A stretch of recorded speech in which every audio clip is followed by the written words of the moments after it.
Are you a cat lover who loves the idea of owning your own cat cafe? Then this is the podcast for you. Join me, Angeli Rodriguez, owner of the Woody Whisker Cat Cafe and author of the book Drinks and Whiskers, as I walk you through my tips and tricks to help you open a successful cat cafe. Are you ready? Let's do this. Hi, everyone. Welcome to the Drinks and Whiskers podcast, the place to be to get the inside scoop on what it's like to open and run a successful cat cafe. I'm your host, Angeli Rodriguez, and I'm so excited to introduce today's guest on the podcast, my dear, dear friend, Ricky Cupaiuoli. Ricky is an FSU graduate, a Florida native, and the owner of Daybreak Accounting. He has over 10 years experience in corporate finance, including in the private equity industry. He's a CPA in the state of Florida that is able to assist clients in any state. He has experience in all areas of back office finance in various industries and can help you run your small business in the most efficient way possible. I've had the pleasure of knowing Ricky for almost a decade. We used to work together for a healthcare company, and he was essential in helping me ensure our financial and tax reporting was done correctly when I first started my cat cafe business, and he still helps us to this day. He's an amazing friend, an avid surfer, and overall wonderful human being. Welcome to the show, Ricky, and thank you so much for being here today. Thank you so much for having me, Angeli. I'm honored. Of course. So tell us, how did you get started in accounting? Well, it's not a super exciting story, honestly. Good at math growing up. Definitely noticed that was something that came naturally to me and something I enjoyed doing. I used to love those multiplication tables, that they have you do as a kid, and that was always a sign. I had a professor at FSU that I met my first year. This guy Jimmy Woodward was his name. I really liked him, and he was my accounting professor, and he made accounting seem very, very practical, very something that you could relate to everything in your life. And that was just something that I understood. And I took off with it, went right into accounting degree, an accounting major from there, got my dual major in accounting and finance, and then came over to Jacksonville to start my first job in corporate finance. So it's not a super exciting story. It's certainly not a family tradition or anything to be accountants, very much broke the mold on this one, but it is something I very much enjoy and something it seems like something that people are often intimidated by. So I think what I like to do with my clients is kind of bridge that gap and make accounting seem less intimidating. That's wonderful. Yeah. What do you find most exciting about accounting? Not always the accounting itself, right? I mean, accounting by nature is not an overly exciting thing. It is an area of black and white. There's not a lot of gray.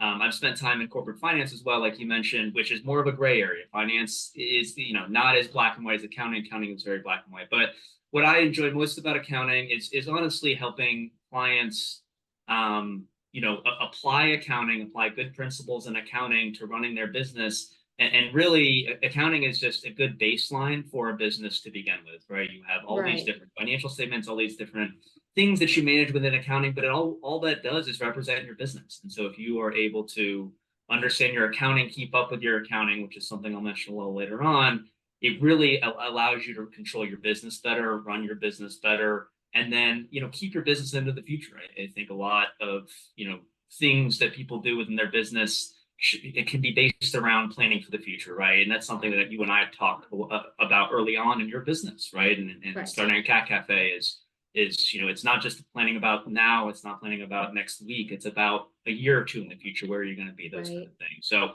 helping people plan for those kind of things is something I really enjoy about. That's wonderful. Yeah. And what's the most important lesson that you've learned in your business so far? Good record keeping and really just, to put it simply, keeping up with your your accounting or whatever it is that you do within your business as much as you can. So nobody wants to reconcile bank statements every month, right? It's not a fun thing that anyone looks forward to, but it is something that is one of the first things I try to recommend to clients starting new businesses, but even clients that bring me on once they've been running their business for a while.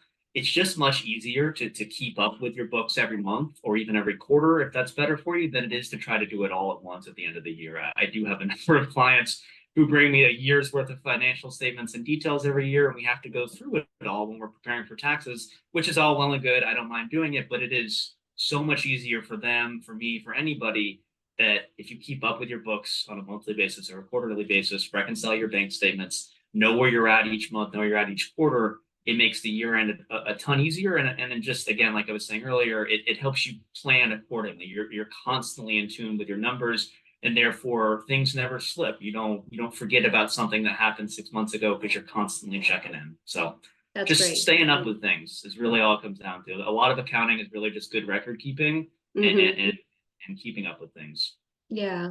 And so what advice would you have for those interested in starting a cat cafe? Like say they have no background in accounting, they didn't even take it in high school. Like what can you give us like some idea of like, okay, what exactly do you recommend for your customers or your clients to do for you for their business? With, Yeah. like Um, I, keeping I, receipts and that sort of thing. Yeah. Absolutely. I mean, I would recommend sitting down with a CPA, Hmm. just like you and I did once upon a time. And I think it was Yep. Copeland's in Jacksonville, we Yes. had a lunch together and we talked about your business. And here we are all these years later. And I think careful planning is important, right? So sitting down with a CPA can be helpful. But I'll be honest with you, I'm a big fan of self-empowering people to do things on their own. I don't think you always need CPA. It is good to have a CPA as a contact in case you ever get to a point where you can't figure things out on your own. But the internet is an crazy, an insanely powerful resource for looking things up and just Googling whatever it is. I honestly would even recommend things like ChatGPT, these new AI tools that we have. If you don't have a basis in accounting, just start setting some prompts into ChatGPT. What are good ways to manage cash for a new business? These kind of things. Just ask the questions, start getting a lot of things down on paper. It just will allow you to and maybe learn and anticipate some things you wouldn't have on front. I think a lot of people that are going to start a cat cafe or going to start any kind of a business have a vision, right? They have a mind to do what they want to do. And sometimes, maybe they look past the accounting side of it, right? And the accounting side of it is very important. And being able to plan for now and plan for the future is a big part of not only starting a business, but maintaining and flourishing with a business, scaling a business, all these kind of things. So really my whole thing is just to not get too ahead of your skis, really before you even put money on the table to get a loan, whatever it is, really, really highly recommend either sitting down with a CPA or just sitting down with yourself and trying to set out a good financial plan for the business. And what would that financial plan include? Like if you're sitting down with somebody for the first time and to talk about their business, what are you talking about? Like the different revenue streams, expenses, like what kinds of things are included in that conversation? Absolutely. You definitely want to start with your top line, which is revenue, like you say. You want to understand where your revenue is going to come from. Rates is a very big thing, right? Knowing what to Mm, charge. A lot of that research can be done by finding consistent prices in your area, honing in on those kind of things, knowing what other people are charging so you can be competitive with your pricing. You want to plan for expenses too, though, right? I mean, the hmm. top line is a big piece of it, but I think the biggest problem I see people having problems with is cash management and how they're spending their money more so than how they're making it. I'll be honest with you. Hmm. It's that's the bigger problem. And so trying to be, I would say, conservative in what you do, as in plan for the worst case scenario. Do not put the sunny day scenario in as the first thing you assume is going to happen. You can get to that down the road. Start with the worst case scenario, and if the numbers work there, then move forward. If they don't, then give yourself pause. Really, really think about what you're doing and think about what might need to be done differently to make it work. Right. Because you Either want to make this increase stuff your work. prices or, Exactly. maybe Whatever, reduce yeah. Pull expenses. different levers, right? I mean, Yeah. it's a term we use a lot. Like if this lever has to get pulled, what's the other lever that's going to offset it? But just think it out. Really plan it out. Plan a few years in the future. Think of all the costs, and then throw some more costs in there. Like plan for like the rainy day stuff.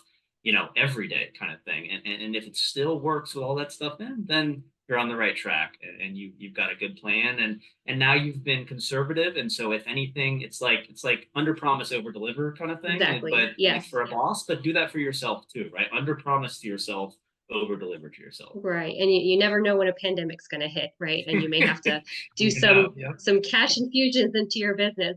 Do you have any recommendations on software, anything that can help a new business owner that might be overwhelmed with all the software options out there? Sure. I mean, admittedly, I do love QuickBooks Online. Mm, I think it's a fantastic software. It can help with not only managing your accounting, but payroll, AP, AR management, a lot of different things QuickBooks allows you to do. I'd be honest to say QuickBooks is on the middle higher end of accounting software pricing, right? There are much cheaper options out there. I do Mhm. recommend getting some form of accounting software out of the gate.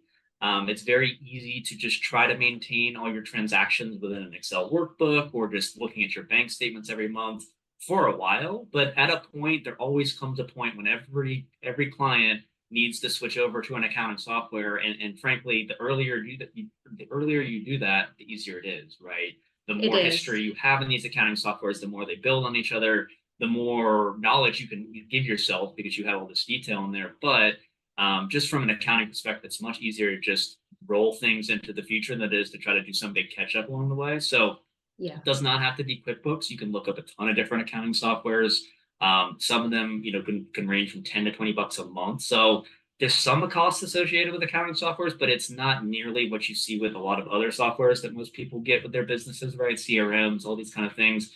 That all costs a ton more than accounting software. So I would highly recommend getting something in place. It makes taxes a lot easier at the end of the year. And then, again, you give yourself the ability to manage your own financial picture with one of these self-use accounting softwares. And so you know how you're performing. And then that all kind of comes back to what I was saying of just checking in with yourself constantly and knowing how your business is performing. Don't wait 6 months to look at your profit and loss statement. Check it every month. Know how you're doing. That's excellent advice. Thank you very much for all of that. If anybody has any follow-up questions for you, where could they find you? Like your, where are you? Are you on social or you have your website? I'm not on social. No, no social for my business. But Daybreak Accounting LLC.com is my website. They can always email me at Ricky RICKY at daybreakaccountingllc.com. Very long email address, but I'm happy to help with these kind of things. I really focus on clients in most any industry, and really, any small to medium sized clients. It's generally the scope of services that I offer. So people are happy to reach out to me anytime. I'm here. That's wonderful. Well, thank you so much. And listeners, we'll make sure to put all that information in the podcast description below.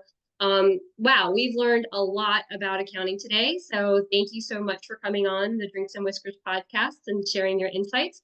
Listeners, I hope you found this very helpful for you. Thank you so much for listening, and we'll see you next time. Thanks. Thanks, Angela.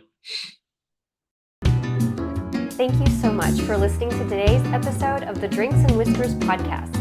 If you enjoyed it, please take a moment to like this episode, subscribe, and leave an honest review.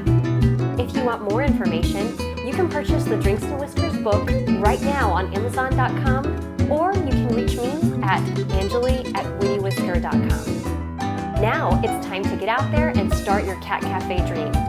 How will you warm hearts with a drink and a whisker?